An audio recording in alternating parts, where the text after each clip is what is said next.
Hi, I'm Mariano from Fabric, and in this screencast I will show you how to build a dashboard using Fabric and try to cover as many features as possible. So I'm accessing Fabric on our cloud beta servers.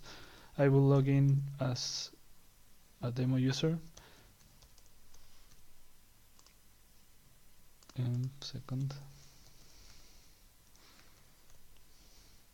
Now I'm logged in. It will load the first dashboard, which are some dashboards we built for demos. In this one, I was playing with some of the new widgets we incorporated lately, and here you can see a dashboard similar to one I will be building, which incorporates 3D visualizations, uh, um, flexible map where you can provide the image, and some other dashboard widgets.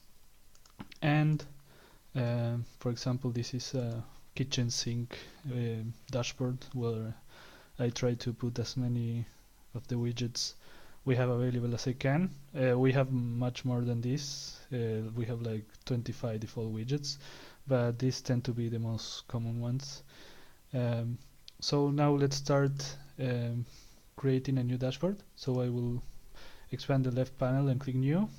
It will ask me for a title. Let's call it demo. And it will ask me which apps I want to load. Uh, Apps add the extra functionality to Fabric. By default, Fabric doesn't have much functionality. All of it is provided by apps. By default, it will select the widgets app, which provide the basic widgets. For this case, we will use the 3D widgets, the maps, e-charts, and I think that's it. So we will click create, and it will create a new dashboard, new empty dashboard, and it will load all the apps we configure. So since we have an empty dashboard, we will go to design, and we have a left panel with all the available nodes we can use to build our design. This is a visual language we created to describe a flow of events from the sources to the widgets. So we drag first a source, and it's translucent because it's not configured, so we will right click and click settings. By default, given the fact that I didn't select any of the source apps that were available, we have the default sources, which are event selected. Some widgets, when you click on them, they will generate an event saying the user clicked here and all the details the widget can provide about the click. Uh, you can also have events selected with a filter, so you want to filter what kind of events get emitted. Event source, which is the source for events that come from our backend. You can send events to our backend using one of our provided APIs, and you can consume those events on your dashboards using this event source. And finally, the one we'll be using today is sample event source, which is an event source that generates sample events on a fixed interval, so we can play with event fabric without having to actually send real events to it. So I will leave the settings by default, and now the source will start generating events. You can see the number increasing here every second. If I click on the bubble, I can see the details of the events are flowing.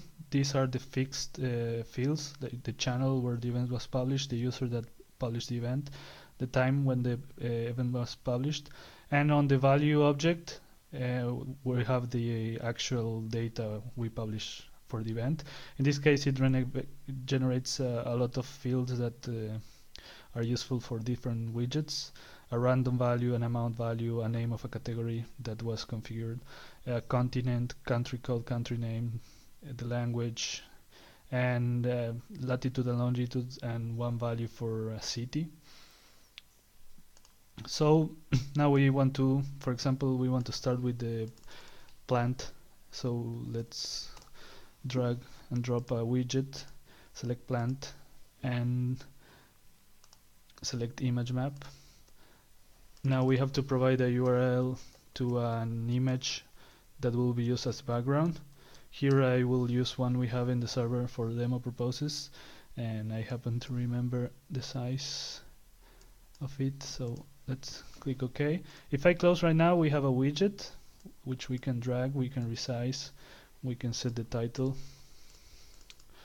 Let's call it plant map, and we can interact with it like you will interact with the map. So you can double click to zoom or use your wheel, but of course we want to put some information on this map, so I will go back to design, and we need to provide some values to this widget for it to display information. So we have our source and we have our widget, but of course normally the source doesn't have the information in the way that the widget expects, so we drag a transformer in the middle and we connect the source to the transformer and the transformer to the widget, and we click on settings, and now we are on our third main area of Fabric, which is a visual language, and that provides almost or all of the functionality that the normal programming language provides, with some extras we provide for example text formatting events, where you can write your logic for the transformers and for the filters, and we also provide templates for common actions you may want to do on your transformers or filters, and we also provide templates for each specific widgets with the required and the optional fields if there are there. So we will expand the widget templates and we will look for the widget we just created, which is image map, and by default it requires XY, an optional label, and you can also provide a value which is not on the template but will be shortly. So for the value we will use the value field amount, for label we will use the value field name, and for X and Y we will generate some random values because the source we have doesn't provide coordinates. The coordinates on the image map are defined in the configuration. They are the boundaries by default from 0, 0 to 100, 100, but you can configure them. So now we will use in the math section some math to generate valid random coordinates. For the Y we will have a formula that generates values that look kind of real for the image we are using. I have the formula over here, and let me create the formula. It's a random between 0 and 6 times 10, and all of this plus 25 if my notes are correct. So we will use this for Y and for X it's much simpler, a value between 15 and 75. So if this worked correctly, we can see we are now getting hits, and after a while it will have some hit. We can see now that we have the event configured, we are getting events out of the transformer, and we can see we have 4 new fields, which are the ones we mapped. We could decide also to drop the original fields and only have the new ones, but it's much easier just to add the new fields. So now let's go for a quicker one. Now you will get the flow. It's normally just dropping a widget, dropping a transformer, selecting the widget type. In this case we will use a 3D globe, and in this case we can select the texture it will use. We will leave the defaults. Normally we leave the defaults. We name the widget, and we need some mapping of the inputs to the outputs. The template has the default set to the sample event source, so you can start quickly. So we leave the maps as they are. And well, just to check, we have 3 new fields: lat, long, and val.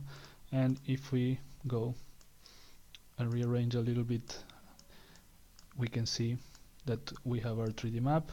Here we can manually place the widgets, but we provide something that's quite useful, at least at the beginning. We provide pre-made layouts that have different patterns, and the patterns accommodate to the amount of widgets. In this case we have 2 widgets, so the patterns seem to be similar. And you can also switch the widgets in place, from place.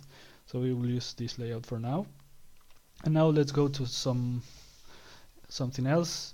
If I, for example, reloaded the page right now, as I'm doing, it will start with an empty dashboard again. And normally that's not what we want. We want, when the user loads the dashboard, we want to provide some initial information. For that we have this element over here, which is a state loader. Let's name it loader. For it we provide the event history, which will replay a configured amount of events from our backend. So you will provide the channel, the username, and how many events you want to replay for each channel, and it will get all these events, sort them, and replay them at the beginning when the dashboard is loading. And after that, it will start all the sources. So what we want to do, I will select sample event history in this case, which is the same as the sample event source, but for a state loader. So we click OK, the configuration is the same. And when we load the dashboard, we can see what it will happen after we configure it by clicking the play icon here, and it will do what it will do when we load the dashboard. We can see it replayed 50 random events. But what we want to do is, at the beginning we want to send the events to our widgets from the state loader, and after that we want to send it from our source. We don't want to cross 4 connections, so what we will do is to cut the connections. You can see the color of the connection starts changing because the color represents the amount of events flowing through a given connection. So we will use a hub, which is quite useful when you have 2 or more sources of events and you want to connect it to 2 or more destinations, so you don't have a exponential growth of connections going between elements. So now if I reload the page, which I will do right now, we will start with the events already, which are the 50 events we replayed from the sample state loader. So we already covered source, transformer. We can filter events, which is similar to transformer, but what we do, if we have a template over here, we have to set a field called keep to true or false. True means keep it, false means drop it, but we won't use a filter for now. It's useful for filtering, of course. We have our widgets, we have our state loader, we have the hub, which you already saw. We have a timer node, which does things related to time. For example, group by time. We say group all the events coming to this node and emit the aggregation of all the events every second. We have more types, and well, I just selected the type, so we have throttle, which no matter how many events we receive, it will emit only the last it saw every configurable amount of time. And we have tickers, where we just say every configurable amount of time generate this event. We have the hub, which we already saw. We have the endpoints, which is the way Event Fabric provides to send events back to other systems. For example, you can push events to our backend. You can push events to a message queue or whatever, depending on the apps you load. You can also play sounds if you want. By default, we have the Event Fabric endpoint, which is our way to send events back to the backend. And we can play sounds too, because sometimes it's useful for alarms, for example.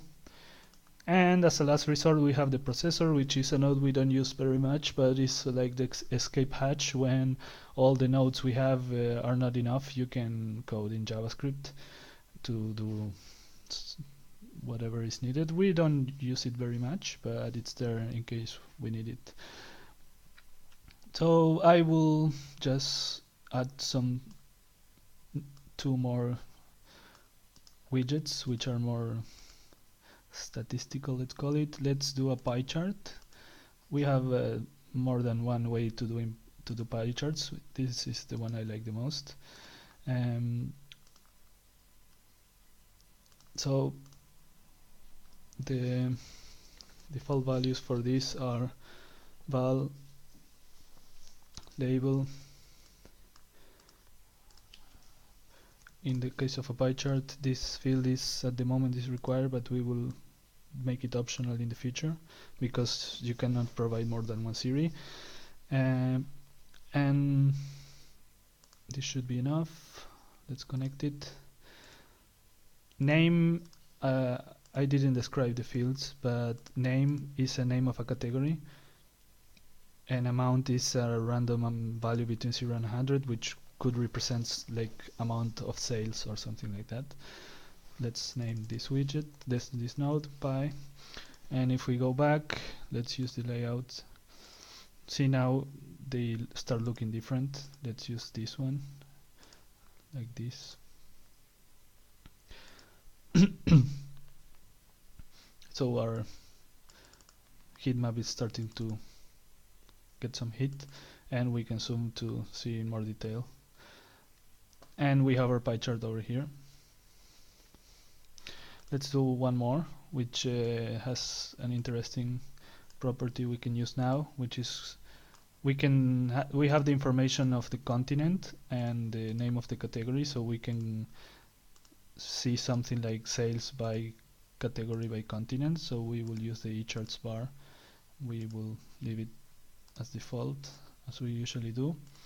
Go to widget templates, bars, required. For label, we will use continent. Oops.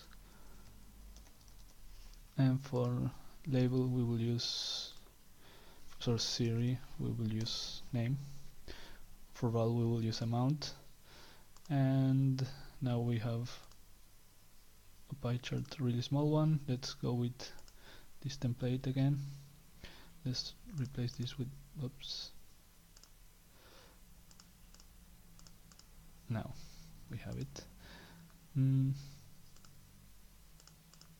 Like this, it's better. So we are grouping sales by category by continent. And now imagine we are satisfied with this dashboard. We set view mode, and we removed some Chrome from the dashboard, and we have our dashboard ready. And when we have our dashboard ready, we can share it. In this version, we can share it only publicly, and we get a URL we can share with users, and anyone, no matter if they are logged in or not, they can access it. In the latest development version, you can share it to logged in users only or to specific users. So we will unshare it.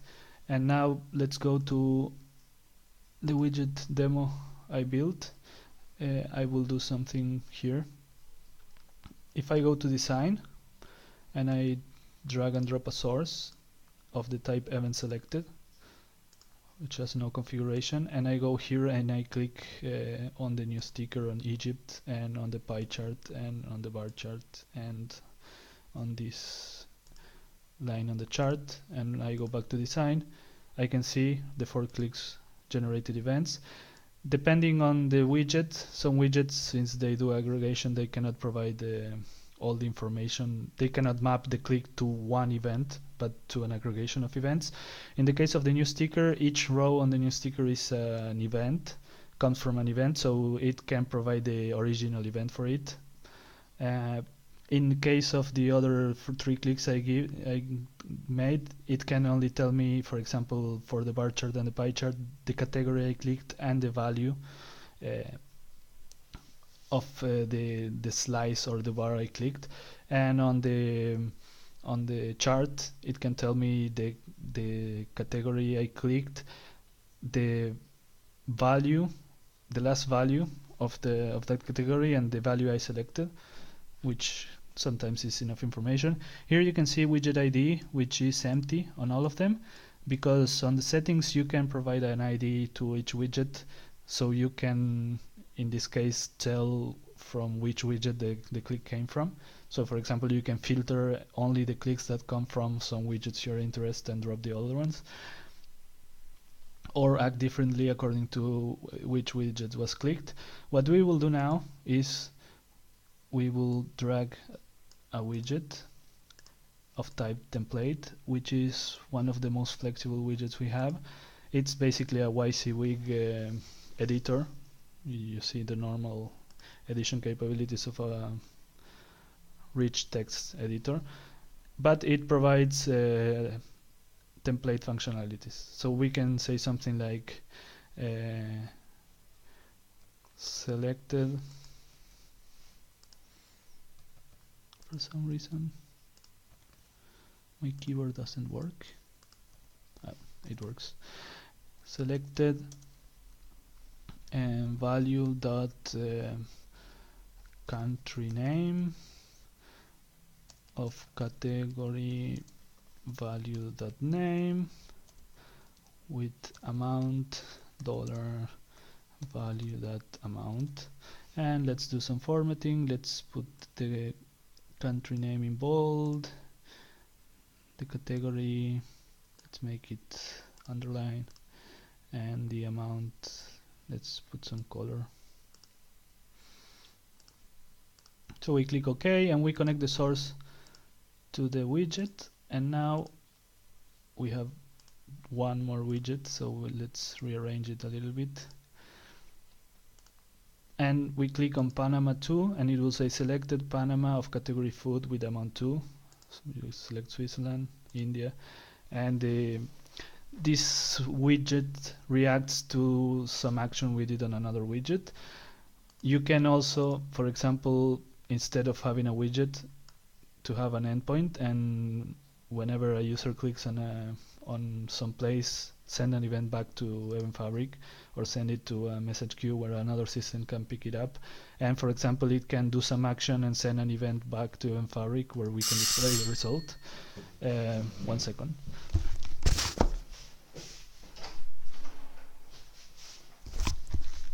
Sorry. And that's the way you can have some interaction inside Event Fabric. And let's see. And we are working right now on a mobile version. This is a web application, so whenever you have a recent browser, you can use Event Fabric. But for example, for cell phones, a complex layout on a dashboard is not really easy to see.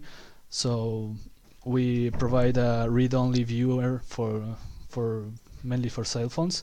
I will simulate a cell phone here because it's easy. So I will it's displaying okay. This is what the user sees, a list of all the dashboards, and when he clicks on one, for example the one we were building before, he will get basically a scroll based dashboard where he can scroll down and see all the widgets one by one, almost full screen, and he can do some interactions like you would do on the desktop version, but it's much more lightweight and it has less structure. You basically scroll over the different widgets down. Let's see, for example, another example, the charts. You get a much simpler dashboard without much layout. We leave layout for bigger screens like tablets already can use the main version, but cell phones will benefit from this version. I think that's all for now. I hope you enjoyed it, and if you have any question, just send us an email or contact us on Facebook, Twitter, or one of our social accounts. I hope it was useful, and see you next time, where I will cover more in detail all the sources we provide instead of just the sample data source.